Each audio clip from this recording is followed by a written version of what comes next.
Kharagpur local থানার সাকোয়া এলাকায় ৬০ নম্বর জাতীয় সড়কে ঘটে গেল মর্মান্তিক দুর্ঘটনা। এক বাইক আরোহীকে বাঁচাতে গিয়ে নিয়ন্ত্রণ হারায় একটি যাত্রীবাহী বাস। রাস্তার উপর উল্টে যায় বাসটি। আহত হয় অন্তত ১০ থেকে ১৫ জন যাত্রী। ঘটনাস্থলে পৌঁছেছে খড়গপুর লোকাল থানার পুলিশ। তড়িঘড়ি উদ্ধার কাজ শুরু করে পুলিশ ও স্থানীয় বাসিন্দারা। আহতদের মেদিনীপুর মেডিকেল কলেজ হাসপাতালে নিয়ে যাওয়া হয়েছে। জানা যায় যে ঘটনার জেরে কিছু সময়ের জন্য বন্ধ ছিল যান চলাচল। পরিস্থিতি এখন নিয়ন্ত্রণে।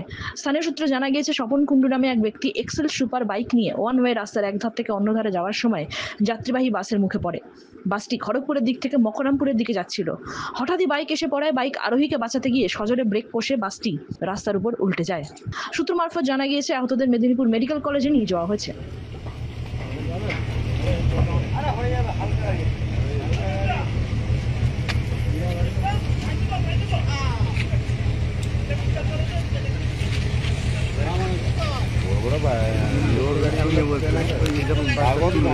লাইভ করছি বিরাট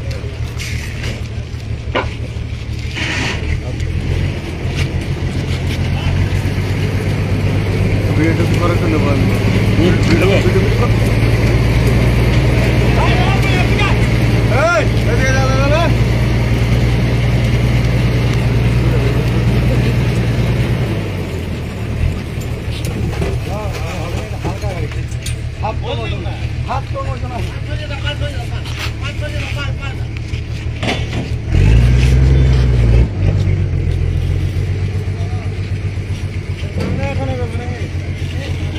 এবার সামনে লাগাবে থেকে নিজস্ব প্রতিনিধি রিপোর্ট, এনএম নিউজ।